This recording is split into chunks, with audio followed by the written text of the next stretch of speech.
Buenas noches. Bienvenidos a una edición más de El otro lado de la realidad. O mejor dicho, esta no es una edición más. Vamos a hablar de uno de los problemas más importantes a los que se ha enfrentado buena parte de la investigación de estos últimos años de anomalías científicas, lo que se llamaría las anomalías o aquellas cosas que están en el umbral de la realidad.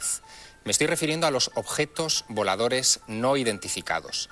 Desde 1947 hasta nuestros días se han recogido millones de testimonios en todo el mundo de personas que aseguran haber visto esta clase de vehículos extraños, de comportamiento inteligente muchas veces, que han desafiado no solamente ya a quienes los han visto, sino a quienes los han investigado, incluso desde una óptica militar. La última noticia llegaba a los informativos de televisión hace escasas semanas. Me estoy refiriendo a algo que ocurrió el 5 de marzo de 2004, cuando un piloto a bordo de un avión de reconocimiento mexicano pudo obtener unas imágenes sorprendentes. Estas. Es correcto, ahora está a las 7 en nuestra posición con 10.5 millas. Lleva rumbo 283 y 324 de velocidad. Mar. Estas imágenes fueron obtenidas, como decía, a las 5 de la tarde del 5 de marzo de 2004, recogidas por un avión militar del Ministerio de Defensa mexicano que se encontraba haciendo maniobras para tratar de localizar aviones de narcotraficantes en la zona de Campeche, en México. Probablemente ustedes han visto fragmentos de estas imágenes en televisión. Nosotros, en el otro lado de la realidad, hemos conseguido el documento íntegro. Son 30 minutos de grabación de esferas lumínicas que empiezan siendo una sola, se convierten a los pocos minutos en dos y después en una enorme sucesión de objetos extraños hasta completar un total de 16 focos de luz no identificados. Son imágenes obtenidas con una cámara muy especial, una cámara llamada FLIR, que obtiene lo que serían imágenes en infrarrojo, solamente detecta el calor desprendido por estos objetos. Tenemos en la mesa a dos personas que pueden comentarnos esta filmación, pero que nos van a ilustrar sobre otros aspectos del fenómeno OVNI. Son dos personas, uno de ellos es Ángel Bastida. Buenas noches. Buenas noches, Javier. Ángel Bastida es general de brigada del Mando Aéreo de Combate. En el año 1992 fue el responsable militar de desclasificar el gran archivo ufológico que tenían los militares españoles en este país. Cuando en 1992 se ponen en tus manos esta documentación, ¿qué es lo que se encuentra? Pues era una caja, realmente se encargó al mando aéreo, al mando operativo aéreo por aquel entonces, ahora es el Mando Aéreo de Combate, la desclasificación, no la desclasificación, sino el análisis de la documentación que había ahí para ver si podía desclasificarse o si contenía algo que hubiese que censurar en una posible desclasificación. Y bueno, realmente me tocó clasificar, y me refiero a clasificar, ordenar los diferentes archivos y ver que, bueno, que no había ningún problema en desclasificarlo y hacerlos públicos, salvando la necesaria protección a los testigos y a la gente que participaba, que podía no querer figurar en algo que se desclasificase. Archivos que van desde 1962 en adelante, es decir, es un periodo de tiempo muy prolongado, 30 años de recogida de información sobre esta clase de objetos no identificados en territorio nacional. ¿En algún momento en esos archivos se encontró algo tan elocuente o tan evidente como esta filmación que nos ha llegado de México en fechas recientes? No, el gráfico, lo que había eran fotografías, diapositivas del caso del avistamiento en Canarias. Las veremos después. Y prácticamente nada más. Alguna foto sacada en un sabre a través del visor, pero era un avión positivo, de combate. Un avión de combate antiguo, el F-86. Y era un positivo muy antiguo, que se veía pues una luz al lado de lo que podía ser el diamante de puntería del visor. ¿Y cómo valora un general del Mando Aéreo de Combate una filmación como esta que acabamos de ver hace unos instantes? pues como muchas de las cosas que hay por ahí, curiosa, no concluyente, porque, y desde mi punto de vista, sin más datos, tampoco explicable. Habría que ver. ¿Qué pasaría si en España mañana ocurriera algo parecido? Es decir, si un avión de reconocimiento del ejército obtuviera una filmación de estas características. ¿Se pondría a disposición pública igual que ha ocurrido en México o no? Si fuese responsabilidad mía, yo lo propondría. La decisión que se tome, ya no me atrevo a aventurarlo, pero no veo por qué no se podría poner a disposición pública. Nos acompaña también esta noche un coronel en la reserva, fue piloto de combate, tiene una experiencia de 3.500 horas de vuelo. Él se llama Fernando Cámara. Fernando Cámara, buenas noches. Buenas noches, Javier. En 1979 protagonizaste una aventura de la que supongo que no podrás olvidarte el resto de tu vida. Durante 50 minutos el avión de combate que llevabas, un Mirage F1, estuvo persiguiendo un OVNI. Pues sí, fue una misión de esas de las que te tocan,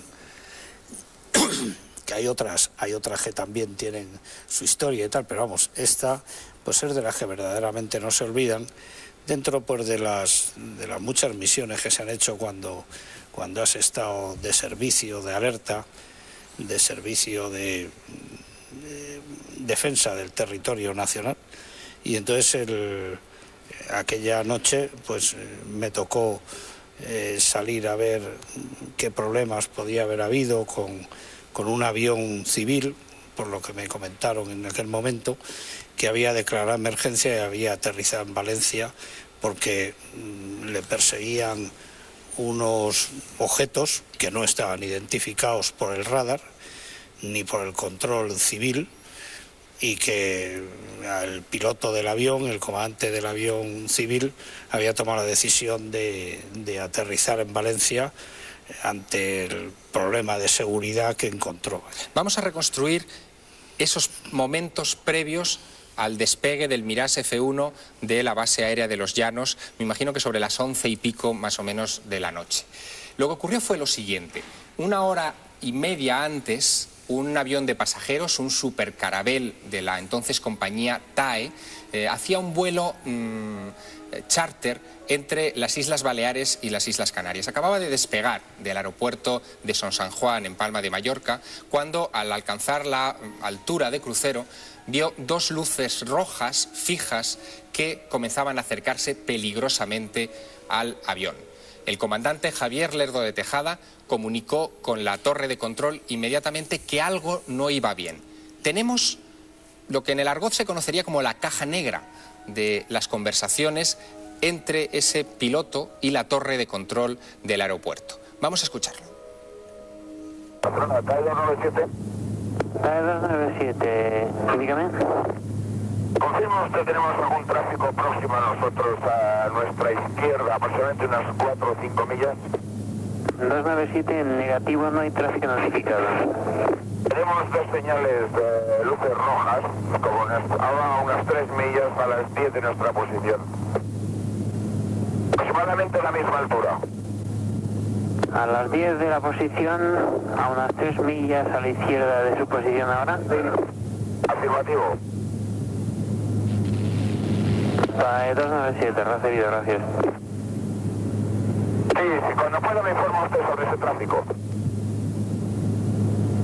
297, no tenemos información de ningún tráfico procediendo en esa ruta. Es usted el único que procede Ibiza-Alicante. Muchas gracias, es posible ese tráfico, sí. Si TAE 297 me confirma, ¿las luces están en el mar o están en el aire? ¿Me repite, por favor? El avión es un tráfico y está aproximadamente a nuestra altura. Ahora estamos librando nosotros 250. Este tráfico andará por entre 23 y 26. TAE 297, recibido, gracias. Barcelona, de TAE 297, ¿me confirma el tipo de avión que puede ser ese tráfico? TAE 297, ¿me confirma si va en su misma dirección? Afirmativo, lo tenemos cada vez más cerca. Ese objeto no identificado emprende lo que se conoce también en el argot aeronáutico como el rumbo de colisión hacia el avión de pasajeros. El comandante Javier Lerdo de Tejada está al mando de una aeronave con 109 personas a bordo. Y en un momento determinado se pone muy nervioso, decide abandonar la altura de crucero que acababa de alcanzar y tomar tierra en estado de emergencia en el aeropuerto de Manises. Esto es lo que dice la cinta. Barcelona, detalle 297, he incrementado el rate de ascenso, ahora estoy a través de 280 y el tráfico sube mucho más rápido que nosotros y se acerca cada vez más. 297 recibida. Barcelona, detalle 297, pongo rumbo a Valencia. 297 recibida. Detalle 297, Barcelona. Detalle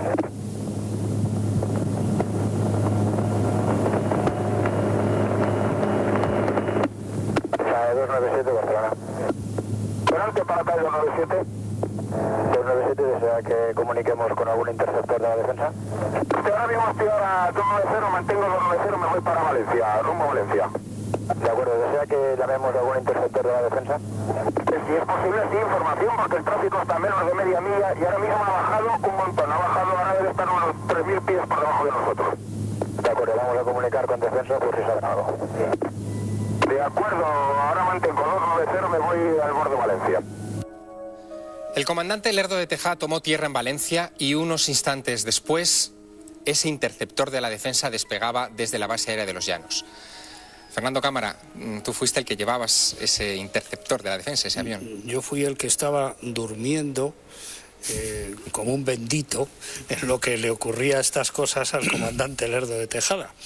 Porque nosotros en Albacete estábamos en situación de 5 minutos durante el día y 15 minutos durante la noche. 15 minutos es que desde que te tocan una sirena, que es el scramble, en 15 minutos tienes que estar en el aire.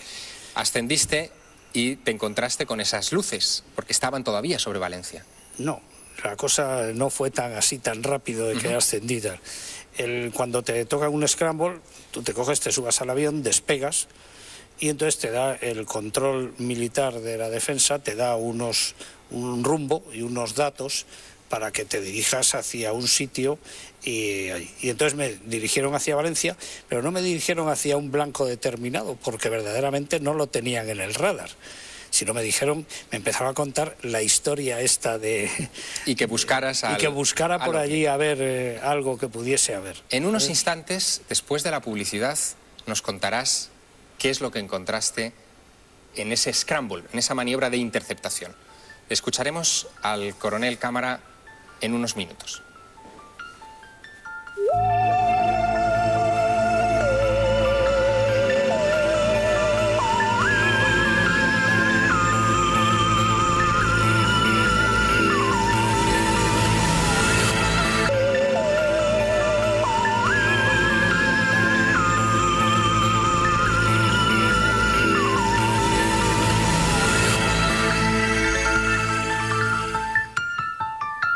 Retomamos nuestra conversación siguiendo hablando de ovnis, pero no de ovnis cualesquiera, sino de un caso en concreto que tuvo lugar el 11 de noviembre de 1979. Recuerden que un avión de pasajeros con 109 personas a bordo había aterrizado en estado de emergencia en el aeropuerto valenciano de Manises y que un interceptor de la defensa, un Mirage F1, estaba a punto de salir de la base aérea de Los Llanos. Sonó la sirena en el camarín del coronel Cámara, entonces capitán Cámara, y... Fernando, ¿qué es lo que ocurrió a continuación? Subiste... Te subes al avión, te quitas las legañas, pones en marcha el motor y despegas. Entonces, inmediatamente después del despegue pasas al control militar de la defensa y entonces fue el que me dijo pues que en vez de darme los datos típicos de un scramble, que es un vector, una altura y una velocidad a la que tienes que ir, y de mira, vamos aquí hacia Valencia, vete hacia Valencia. Y digo, estaba ahí al lado, sabíamos cómo se iba. Sube a una altura cómoda, te voy a explicar lo que ha ocurrido. Entonces me empezó a explicar un poco esto que has comentado tú antes y qué es lo que había ocurrido. Dice, vamos a ir para allá porque han decidido, bueno, pues mandar un caza para ver si ve algo de esto que parece ser que están viendo desde tierra. Pues hay una luz o algo que está en la vertical del campo y otra hacia la zona del puerto. Es decir, que había dos luces ya. Sí, Dos eso luces. es lo que me comentaron, que había esto y tal. Entonces me dirigí allí hacia Valencia, subí a una altura de crucero cómoda, para nosotros pues eran 35.000 pies, una velocidad de 0.9 de Mach, que es un crucero económico, y entonces, bueno, pues de toda la comprobación del avión, radar, misiles, etcétera y tal, de que todo funcionaba perfectamente, y Albacete está muy cerca de Valencia, aproximadamente pues en 8 o 10 minutos, ¿me entiendes? Ya estaba sobre la vertical de Valencia. Antes de llegar, con el alcance de radar que nosotros teníamos de unas 35 millas efectivos, 50 millas, ¿sabes? Empecé a barrer la zona aquella y no se veía nada. Ya me lo imaginaba porque de hecho no veían nada en los radares de la defensa. Entonces, pues estuve por allí dando una vuelta, me fui a ver una luz que veía hacia el sur, volví, eso no es, tal, está fijo, pues esas cosas. Hasta que te encontraste. Hasta que decidí, pues, descender un poco a un nivel más bajo, me bajé a unos 20.000 pies y volviendo hacia Valencia, a esa altura, 20.000 pies, sí vi lo que parecía una luz roja, en lo que me parecía encima más o menos de la pista. Una luz roja fija, en principio, en el momento, rara, tal, y acercándome y tal. Entonces se lo comenté y dice, pues sí, eso es lo que están viendo, una luz roja y tal. El avión alcanzaba más o menos, bueno, superaba la velocidad del sonido. El avión, el F1, era 2 veces y media la velocidad del sonido. ¿Forzaste, me imagino, el motor para acercarte a la luz? No, seguía a la misma velocidad, 0.9, toda vez que para pasar la velocidad del sonido, pues hay que reunir unas condiciones especiales para no provocar el ban que no afecte a la población. ¿Y alcanzaste la luz? Después, o sea, ahí llegué hacia donde, digamos, hacia Valencia, y claro, es que se tarda más en contar de lo que es. Y entonces yo estaba viendo esa luz, pero en el radar no veía nada, llevaba conectados los misiles infrarrojos. Entonces, por ver si daba también, no daba ninguna señal infrarroja. Como me parecía que estaba muy cerca, sobre todo porque el control de la defensa estaba en contacto con la base y ellos estaban viendo la luz en la vertical. Yo la veía yendo a 20.000 pies, podía estar como unos 19.000, 18.000 pies, un poquito por debajo de mí y delante. Yo pienso que este punto es uno de los puntos que a este caso se le dio luego más importancia, sobre todo por los investigadores de estas cosas, que tenías la luz vista desde 2 puntos de vista diferentes. Una de los de abajo, que lo veían en la vertical, y yo que lo veía por delante y un poquito por debajo.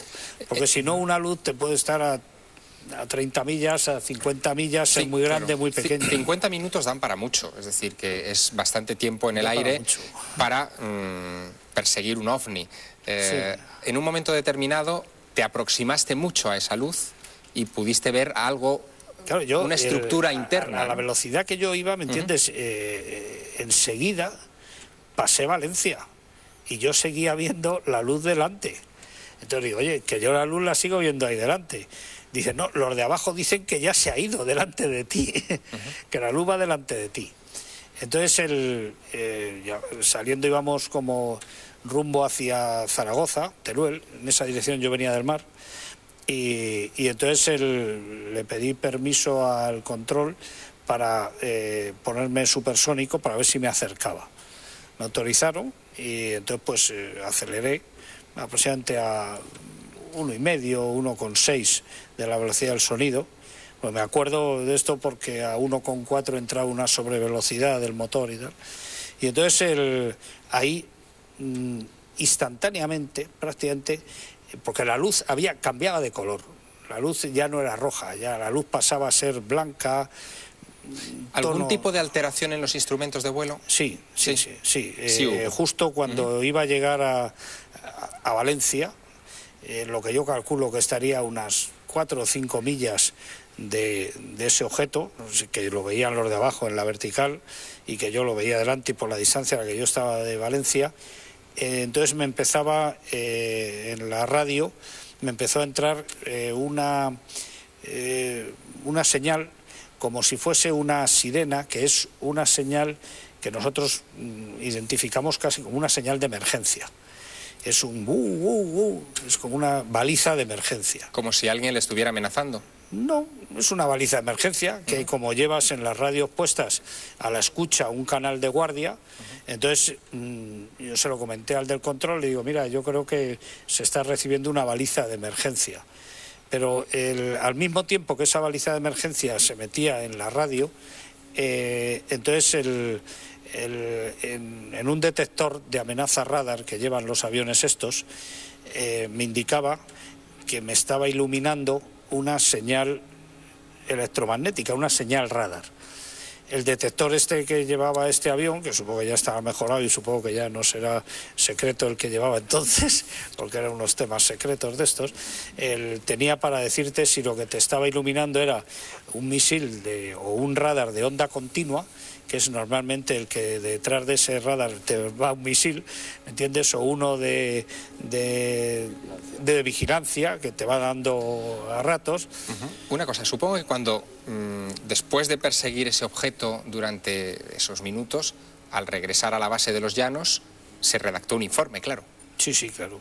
Sí. Un informe contando todo esto. Sí. En 1994 se desclasifica el informe Manises, son 120 páginas más o menos de información. General Bastida, el informe que rellenó el coronel Cámara no fue nunca desclasificado. Pues porque no estaba dentro de la caja que recibí, evidentemente. Porque de lo que me consta, pues yo no estuve hasta el final en el proceso de desclasificación, porque me fui del mando operativo, siguió Rocamora, pero por lo que sé se desclasificó todo lo que había en la caja. Evidentemente sufrió una serie de traslados, primero estaba en Estado Mayor, después en el mando del centro, después se cambió, y en todos esos traslados pudo haber algún traspapeleo, pero... El coronel, claro, el coronel Fernando Cámara también, bueno, evidentemente ha tenido la ocasión de ver la filmación de los ovnis de México. ¿Qué valoración haces de lo que has visto?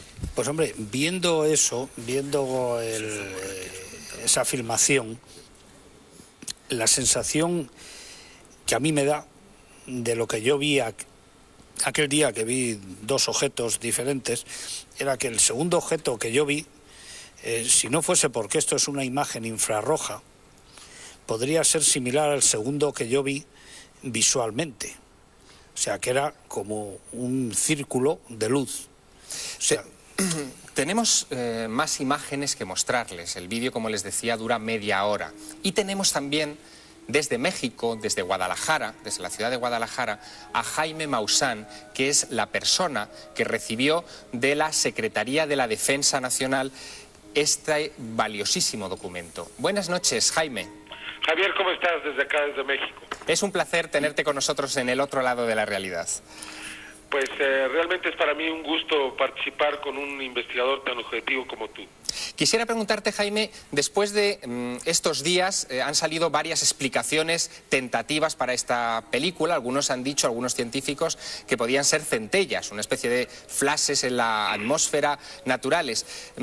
Por las investigaciones que tú sigues realizando en estos momentos con este material, ¿a qué conclusiones podemos llegar? Mira, debemos de considerar 4 aspectos fundamentales. En primer lugar, los objetos fueron captados en radar y por tanto tienen masa. Los objetos realizaban movimientos muy inestables, es decir, bajaban de los 30 nudos, 60 nudos a los 120 y a los 300 nudos en cuestión de unos segundos. Realizaban movimientos cortes de 90 grados y por así decirlo, vueltas de 180.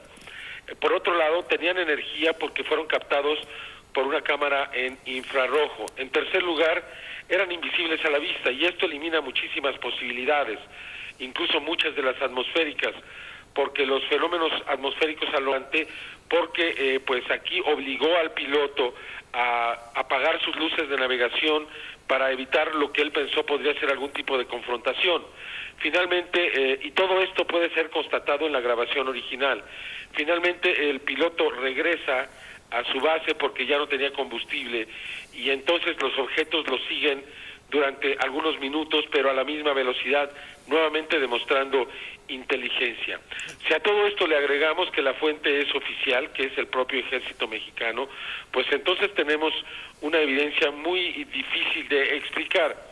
Los argumentos que se han planteado hasta el momento, que son muchos, se han dicho que fueron globos, otros más dijeron que eran misiles, más tarde se dijo que era un meteorito.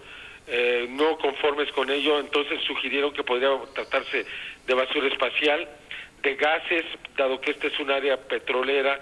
Después dijeron que eran centellas, más tarde han dicho que son reflejos, y la última versión que tenemos es que son bengalas. Como tú ves, no hay una posición clara, no hay una posición determinante en torno a lo que realmente son estos objetos. Uno se puede haber hecho la falsa idea de que podía ser un fenómeno atmosférico pasajero porque los informativos de televisión han emitido solo unos segundos de la filmación, pero esta filmación, Jaime, dura media hora.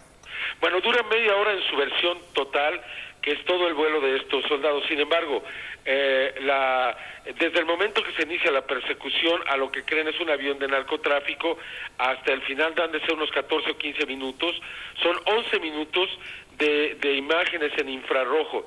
Sin embargo, estos simplemente 11 minutos superan en mucho cualquier posibilidad de que se trate de un fenómeno meteorológico, pero más aún, tuvimos la oportunidad de entrevistar a Alberto Hernández Unzón, subgerente del Servicio Meteorológico Nacional, quien confirma que ese día no solamente no hubo globos sonda o globos atmosféricos, sino que no existían ninguna de las condiciones que podrían preceder la presencia de un fenómeno atmosférico anómalo. Es decir, para el Servicio Meteorológico Nacional no existe ninguna posibilidad de que esto se pueda tratar de centellas. Las centellas son fenómenos que duran microsegundos, ni siquiera 1 o 2 segundos. Y por otro lado, las centellas son visibles, de tal manera que no se ajusta. Esta parecería ser una explicación demasiado simplista que ha sido realizada por los investigadores de la Universidad Nacional, que al revisar su investigación encontramos, uno, que no tienen el video en sus manos, no se los ha proporcionado la Secretaría de la Defensa. Dos, que pues estas personas tampoco hablaron ni con el piloto ni con las personas que iban a bordo del avión. Tres, que ni siquiera asistieron al Servicio Meteorológico Nacional para tratar de realmente encontrar las respuestas hacia cuáles serían las condiciones que estaban presentes ese día. Por tal motivo, parecería ser una investigación realizada muy en breve, con muy poco profesionalismo, y esto más bien tiene como consecuencia o tiene como razón posiblemente poderosas razones políticas en México, ya que la situación en este momento en el país es muy confusa. Nos ha acusado al secretario de la Defensa de haber entregado esto a un periodista, quien a su vez lo dio a conocer, y pues la noticia fue eso, sino lo más rápido que sea posible para poderlo presentar a la Secretaría de la Defensa en México y posiblemente pues a los mexicanos y a todo el mundo. Lo haremos, somos conscientes de que lo que has recibido de la Secretaría de la Defensa Nacional es probablemente uno de los documentos más largos, una de las filmaciones más largas de la historia del fenómeno OVNI y también más interesantes. Gracias, Jaime Maussan, por estar con nosotros esta noche en El Otro Lado. Muchas gracias a ti, Javier Sierra. Buenas noches. Hasta luego. Bien, esta es la filmación de la polémica, de la actualidad. Hay pocos precedentes o casi ninguno. Vamos a hablar también de esto en esta mesa de trabajo con Iker Jiménez. Iker Jiménez, buenas noches. Hola Javier, ¿qué tal? Iker Jiménez es periodista, es director del programa Milenio 3 en la cadena SER. Escribió un libro hace muy poco tiempo que se titula Encuentros, la historia de los ovnis en España. Realmente, Iker, sobre esto no hay precedentes. No, estamos en un momento importante. Yo desde luego creo que igual que tú y que todos los invitados no sé qué se esconde detrás de este fenómeno, pero lo cierto es que la repercusión ha sido internacional. En una era de globalización total, En apenas segundos, la filmación de México ha estado, por vez primera, no había ocurrido esto nunca, en millones de hogares, en millones de personas. Las televisiones, los canales, se han hecho eco de una filmación que, como tú decías, puede que sea la más larga de la historia. Curiosamente, y esto es una cosa de ultimísima hora, la reproducción del vídeo mexicano ha hecho que en muchos otros países, las últimas noticias vienen de Bolivia y de Cuba, hablen de avistamientos parecidos y de intentos de algunas esferas militares en proporcionar información. Lo que es único, Javier, yo creo, es que sea el ejército mexicano, la Secretaría de Defensa, la que proporciona a la prensa estos documentos. Quizá empieza un tiempo nuevo de mayor comunicación. Hasta ahora se puede decir que en todo el mundo han sido compartimentos estancos, ¿no? Porque hasta ahora el fenómeno de los ovnis había estado muy aprisionado quizá por la etiqueta del secreto militar. En España hablábamos con el general Bastida de la desclasificación de material ovni, pero aquí también hay dudas sobre si se entrega todo el material, ¿no?, ufológico. Claro, siempre va a haber esa especie de juego, ¿no? Nos ¿Pero eso es informan por algo. especulación de los medios de comunicación, claro, es sensacionalismo o hay algo de verdad en esto? Yo creo, yo te puedo decir a nivel personal, Javier, que cada vez soy más escéptico, es lógico. Tienen que darnos pruebas evidentes de que algo pasa, parece que hay indicios. Yo sí me he encontrado en algunos casos concretos, que además antes fuera de antena hablábamos con los compañeros excepcionales que hoy están en esta mesa. Hay casos que no sabemos si por una falta de investigación, una falta de documentos, una falta de corrección en algunos momentos por parte de los periodistas también, hay que tirar hacia nuestro lado, pues se han convertido en auténticos mitos, en leyendas urbanas actuales. En España tenemos unos cuantos casos que fueron desclasificados y que aun a pesar de ello quedó ese resquemor de nos han contado todo, caramba, si conocemos a testigos que cuentan otra versión, y sobre todo algunas explicaciones que sí motivaron cierto malestar en la prensa. Casos que parecían muy evidentes, con muchos testigos, incluso casos de supuestos aterrizajes que se explicaban, por ejemplo, por el halo de la luna.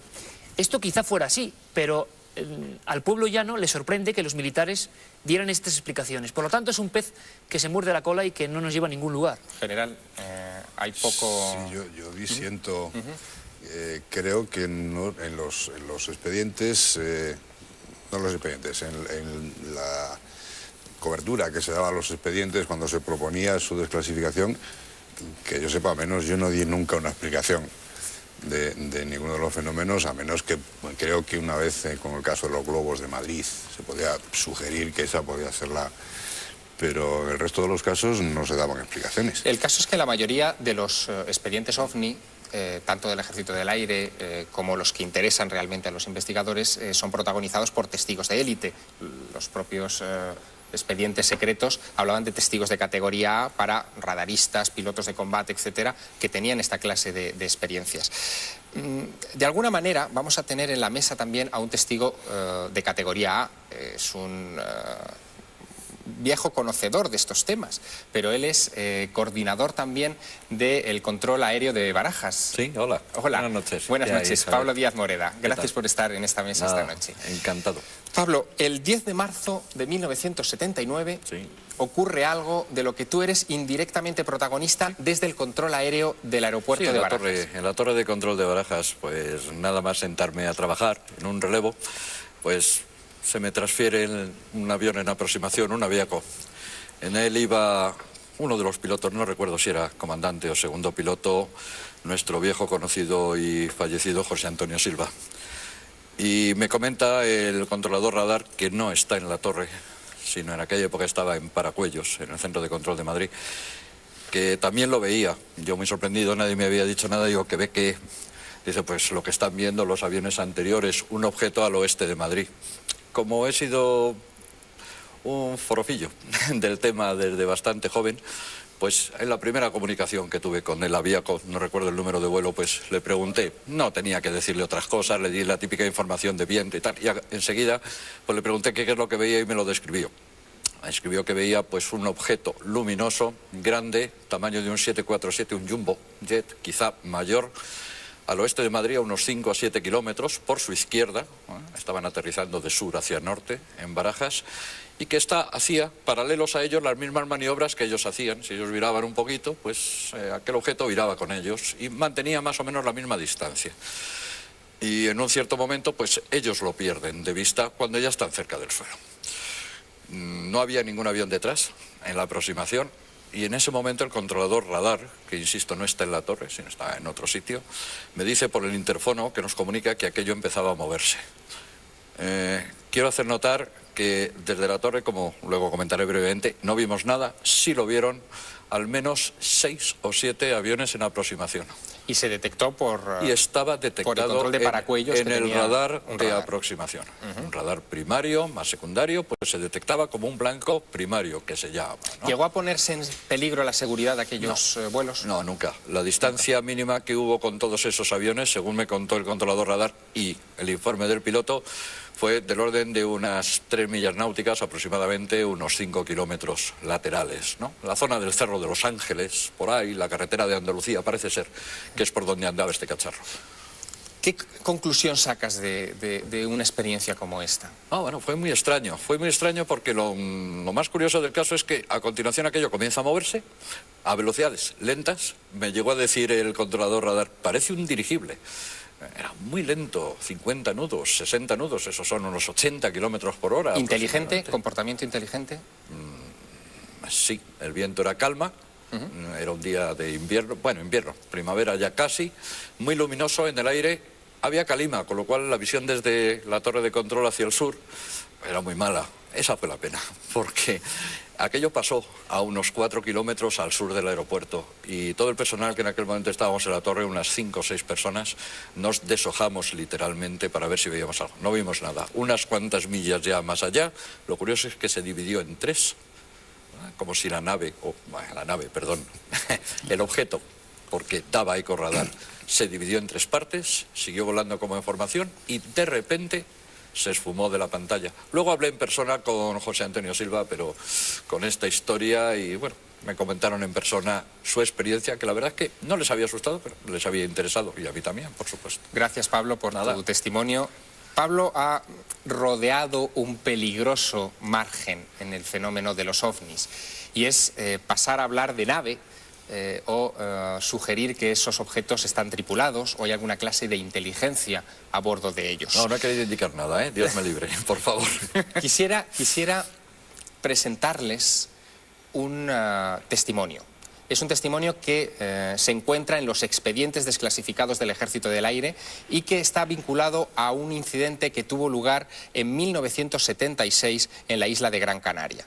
En aquella época, un buque militar, la corbeta Atrevida, observó el ascenso de un objeto no identificado desde la isla de Fuerteventura e inmediatamente después unos testigos civiles en la isla de Gran Canaria observaron una esfera luminosa a pocos metros del suelo con unas características muy especiales. El testigo, que no ha querido prodigarse en medios de comunicación durante tantos y tantos años, ha hablado para el otro lado, descubriéndonos qué fue exactamente lo que vio aquella noche.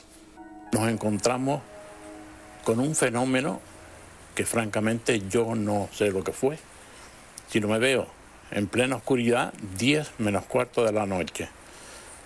Una esfera transparente, de color azulado, como el color de más o menos de la noche.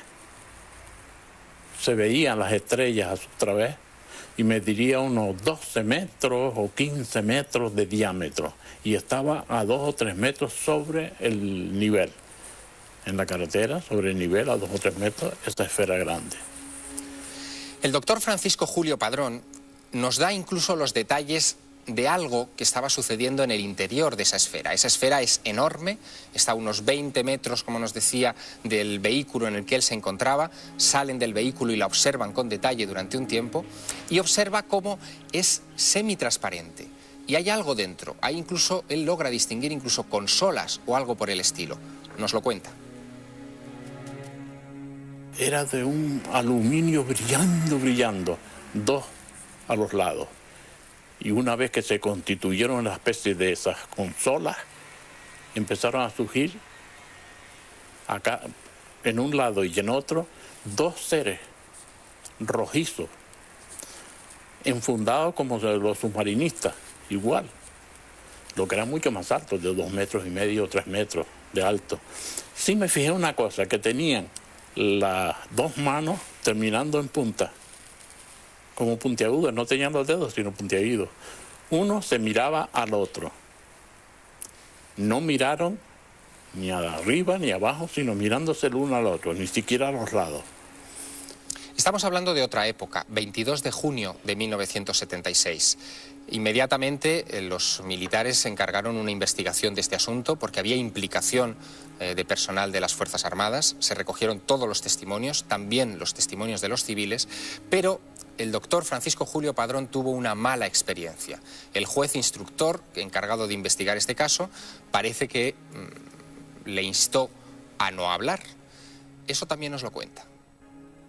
Bueno, estando yo en el despacho un día normal recetando, me tocaron a la puerta, vino la Guardia Civil, al abrir estaba un Guardia Civil y después estaba el Teniente Coronel Munay con él. Entraron, me hicieron una serie de preguntas sobre lo que había visto y me hicieron hacer un dibujo más o menos de lo que yo había visto, cuyo dibujo es lo que le estoy diciendo. Pero al miércoles de la semana siguiente, que yo no recetaba ese día, me vino el Teniente Coronel Munay, tocaron en la puerta, yo le salí, lo pasé a la sala y de pie, o sea, ni se había sentado, me dijo: ¿usted sigue afirmando lo que ha declarado? Yo sí. Mire que si, tomen nota de esto, miren que si nos conviene al ejército, le hacemos a usted pasar por loco y la carrera se acabó. Se fue a sentar y dije: no se siente usted. Me levanté yo que estaba sentado, lo empujé y lo eché. Bien, lo cuenta el testimonio. General Bastida, me tengo que dirigir obligatoriamente a usted. Sí, supongo que estamos hablando de otra época, 1976, pero esto no era muy normal, imagino, que se coaccionara a testigos civiles. No lo sé, en aquella época era joven teniente a las órdenes del capitán Munay, que era lo de mi jefe de escuadrilla, y bueno, habría que preguntarle al entonces capitán Munay si eso es cierto, fue así, realmente lo interpretó de otra forma. A lo mejor ante el hecho de clasificar las cuestiones quería asegurarse de que no salía a dominio público la experiencia del señor Padrón. No lo sé realmente. A mí me cuesta porque si ves los expedientes desclasificados, el que le tocó desclasificar a Munay está tratado con especial cariño, con propuesta incluso de crear lo que no hubo nunca, que fue una oficina de investigación en el Ejército del Aire. Entonces no me casa mucho, alguna motivación tendría si es que lo hizo. Pero habría que preguntárselo a él, que se puede preguntar. ¿Hay más casos de humanoides, de visión de seres, de tripulantes, de supuestos tripulantes en los expedientes del Ejército del Aire español? No recuerdo, tengo una memoria fatal. Vosotros... ¿Hay más casos, Iker Jiménez, en esos documentos? Bueno, aparte de que el documento que has emitido es histórico, porque este hombre hacía mucho que no hablaba, evidentemente hay un caso, pero como bien comentaban antes Ángel y Fernando, no puede darse como ovni. Es la aparición de un ser antropomorfo, de una figura, supuestamente dentro de la base aérea de Talavera la Real, en el año 76, una noche de... También en el año 76, sí, curioso. Que estamos hablando de un año... Y en una proximidad, Javier, de otros casos investigados por Guardia Civil o por otros miembros de la Fuerza de Seguridad del Estado. A mí sí me gustaría decir que yo pienso, hay una gran fábula sobre que los militares ocultan información, y yo en este caso sí que quiero romper una lanza, porque creo que saben exactamente lo mismo que nosotros, poco, de este tema, y que en algunos casos sí que ha tenido que haber algún tipo de precaución especial, porque en algunos de estos incidentes sí que hubo, bueno, pues momentos álgidos de tensión, podemos llamarlo así, siendo suaves incluso, momentos en que hubo, imagino que un pánico colectivo, como en este caso de la base aérea de Talavera la Real, y que, bueno, la condición era guardar eso, ¿no? Porque podía acarrear problemas. Caso en el que se produce un ametrallamiento supuestamente de una sombra o algo así, ¿no? Que se cuela dentro de la base. Una noche se da la alarma porque 3 soldados, bueno, en realidad 4, afirman haber visto una especie de figura resplandeciente y descargan sus balas contra ese individuo, sea lo que fuera, de una gran altura. Ellos lo identifican así, y sobre todo lo interesante es que se produce, como decíamos, un torbellino de pánico inmediato, que realmente llega. Yo he hablado con varios de los integrantes de aquellas comisiones de investigación, quizá porque después decían que no habían aparecido los artefactos disparados, los casquillos, y luego una serie de incidentes que no tienen mucho que ver, pero que provocaron una noche toledana, ¿no?, como se decía en la época, y no sé si ahora, pero una noche de muchas tensiones, una noche donde imagino que la imaginación también tuvo su valor importante, pero yo creo, he hablado con esos testigos, Javier, y después de 25 años, ellos siguen igual de aterrorizados. Yo no sé qué verían, pero siguen igual de aterrorizados, y también con ese complejo de que quizá no se investigó todo o no se les dejó llegar a la verdad. Llegaron incluso a ser ingresados en el Hospital de Madrid de Badajoz con graves problemas después de este caso. Permitidme que os presente a un nuevo invitado a esta mesa de trabajo. Él es Carlos González Cutre. Buenas noches. Buenas noches, Javier. Es meteorólogo de la Academia General del Aire en San Javier y, como se dice en el argot vuestro, analista predictor de la Academia General. Efectivamente. Tu padre fue general jefe de la zona aérea de Canarias. Canarias, zona OVNI por excelencia. Y en un momento determinado hay algo que despierta el interés, que es un caso antiguo que ahora has reinvestigado hace poco. No, bueno, fue un poco en aquel entonces. Mi padre sabía de mi afición por los ovnis, y cuando se produjo el caso de Villacisneros, de un vuelo de espantas que vio una luz al acercarse, y después de tomar tierra estuvieron allí hora y pico, y a la vuelta los acompañó a la vuelta, pues me pasó un poco la información que había. Ese caso tiene interés porque, si bien el avión lo vio como una luz casi sin dimensión, como una luz pequeña que podía ser un lucero, fue observado también por un convoy de 2 Land Rover que bajaba desde Layún hacia Villacisneros, donde iban un ingeniero y un comandante de artillería. Fue observado pues a unos 100 y pico kilómetros, y un par de horas antes, pues con un tamaño que dicen la luna llena y de un color naranja, o sea, una cosa con verdadera magnitud, y que es muy digna de tener en cuenta, y que hay que asignarle ya o un fenómeno de un tipo o de otro. Claro, porque aquí estamos hablando muy educadamente de objetos voladores no identificados. No hemos hablado en ningún momento de nave extraterrestre o nada por el estilo, pero claro, hay algunos casos un poco límite, es decir, donde no hay una interpretación, digamos, muy natural.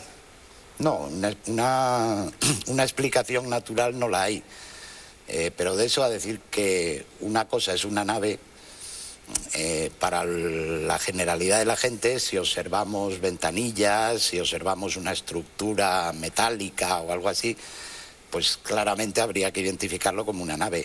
Permitidme mostrar... Una esfera...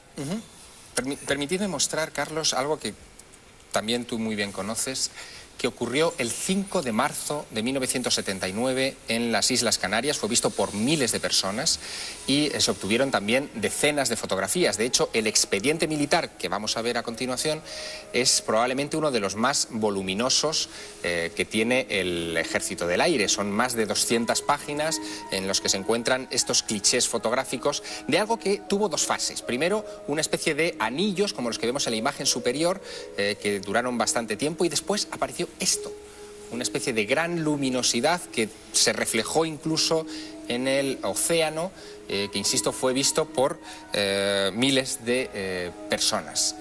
Cuando un meteorólogo, Carlos, se enfrenta a imágenes como esta, por ejemplo, o como las que hemos visto en México, ¿llega a alguna clase de conclusión? Bueno, habría que diferenciar esa imagen, que yo, como aficionado a estas cosas, he visto imágenes de lanzamiento de misiles y coinciden en gran parte con eso, que las luces de México, que desde luego no les puedes dar ninguna explicación meteorológica, para mí clarísimamente no tienen explicación meteorológica, porque eso que se ha hablado de las centellas, desde luego no sé lo que es. No es una nomenclatura, digamos, meteorológica oficial de la OMM, puede ser algo que se hable en México con ese nombre. Aquí lo más parecido sería el rayo en bola del que yo he sido afortunado testigo de un caso, pero tampoco podría ser eso, porque aunque se ven nubes de cierto desarrollo vertical, se ven cúmulos congestionados, para que se forme un rayo en bola hace falta un cumulonimbo muy activo. Yo lo vi en el rodillo que lleva adelante, y desde luego es un fenómeno que es efímero que suele ser uno solo. Y que no se corresponde a lo que hemos visto, no, básicamente. Ni van en formación, ni cosas de este tipo. Estamos en los instantes finales del programa. Es quizá el momento delicado de hacer balance. Yo quisiera preguntarle al coronel Fernando Cámara, después de aquellos memorables minutos detrás de un objeto volante no identificado, ¿admite la posibilidad de que los ovnis puedan ser, o incluso aquel ovni, una aeronave no humana? Pues, sea sincero. Pues hombre, han pasado muchos años y lo que te puedo decir, yo no sé si aquello sería una nave humana o no humana, o eso, pero que desde luego eran unas cosas que al cabo del tiempo no tienen una explicación de algún aparato que tecnológicamente ahora existiese, y han pasado pues 25 años.